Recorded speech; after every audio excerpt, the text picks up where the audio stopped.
Today we're in Fort Worth, and our topic today is sound judgment. Sound judgment is the ability to make wise decisions for the best possible outcome. We've come to Fort Worth to come to the campus of Texas Christian University, where the person that we're going to interview today attended school here and starred in the football program right here at the stadium where I'm standing. Today we're going to interview Officer Jim Bayek, a man who served for many years as our Chief of Police here in Sulphur Springs and today directs all the responsibilities in our school district regarding security. So let's go talk to Officer Bayek.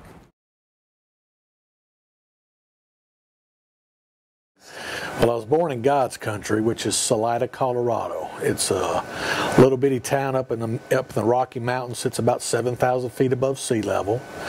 I was born in 1959, and then in 1966, my dad had taken a job with Bell Helicopter, which is right outside of Fort Worth.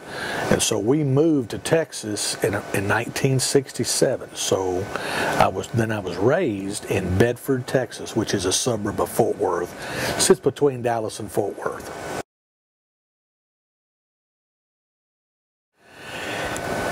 Riding dirt bikes.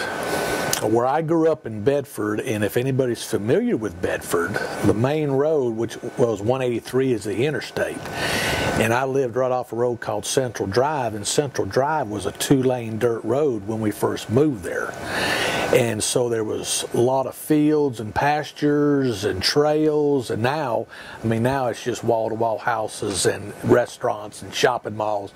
But the fondest memory is riding dirt bikes with my brother and my friends, because we rode up, in the summertime, we rode from sun up to sundown all day long.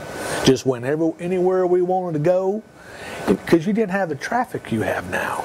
So anyway, that's, if I were to pinpoint the best time, because it's just hitting that throttle and just going.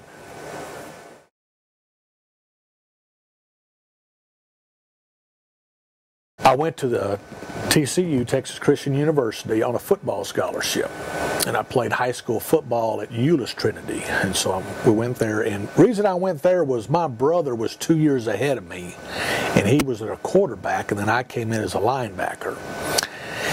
And probably the best times on TCU campus was making lifelong friends.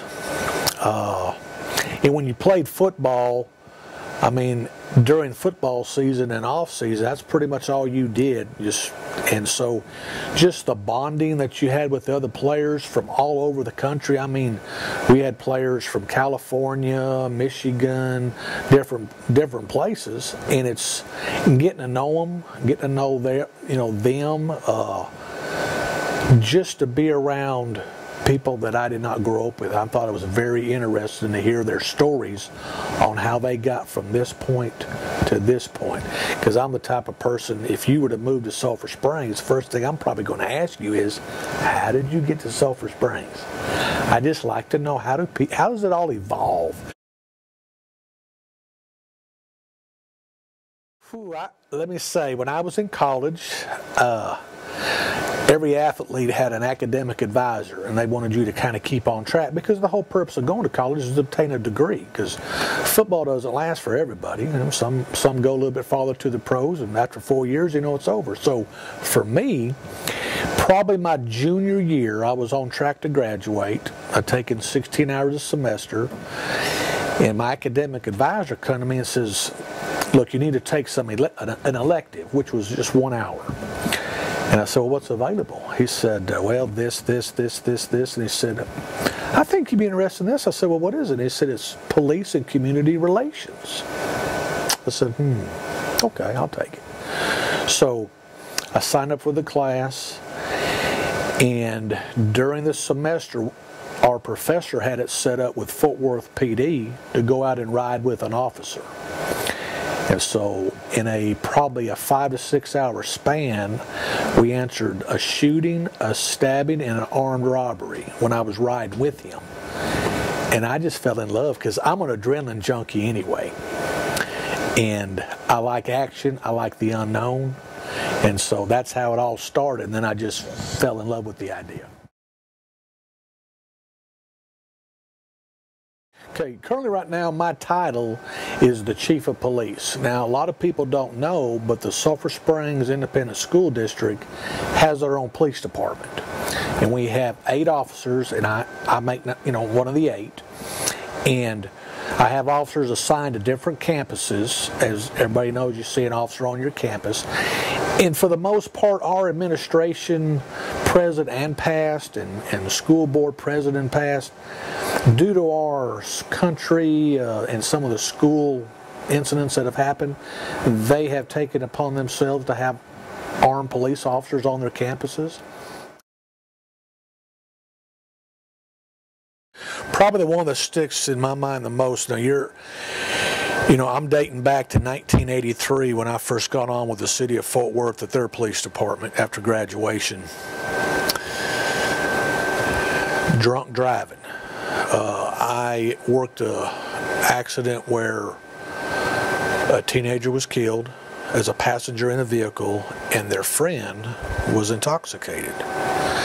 And so, besides having the ramifications of getting in trouble with the law and possibly getting probation or being sentenced to prison for causing the death of an individual while you're driving, okay, they have to live with that the rest of their life, that their actions to get behind the wheel under the influence of alcohol caused their friend's death. And to live with that their whole life, that's got to be a heavy, heavy burden,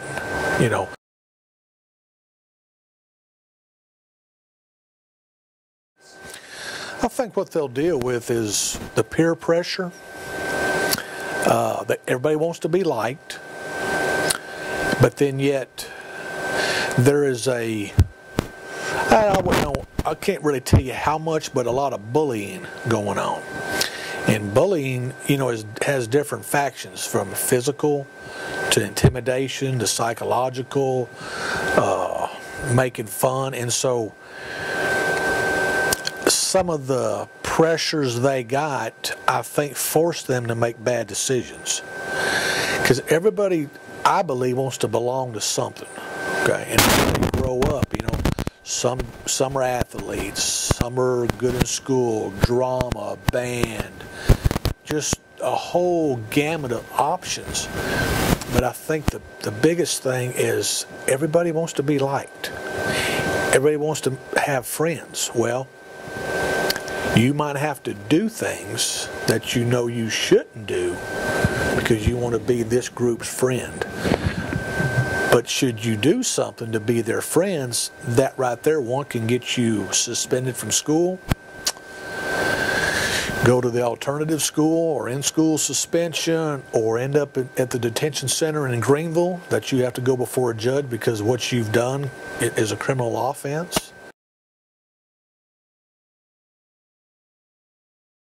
I would just like to stress to our youth, it's imperative that before you act, you need to think what you're fixing to do, because the ramifications could cost you prison time, or the death, or the injury of somebody close to you, a friend, relative, family member, whatever like that. And that's something that will weigh on you the rest of your life.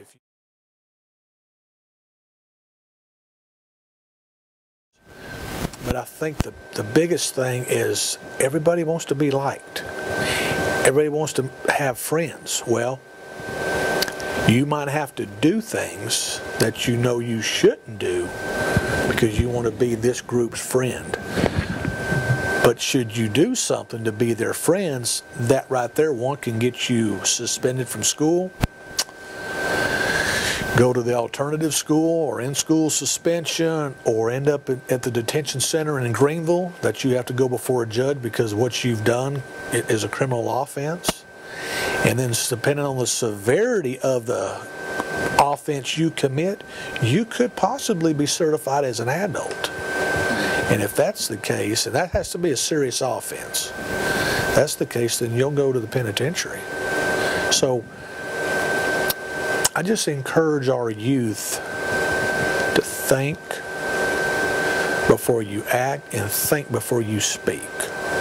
And knowing there's consequences for your actions. That's the best I could probably sum it up.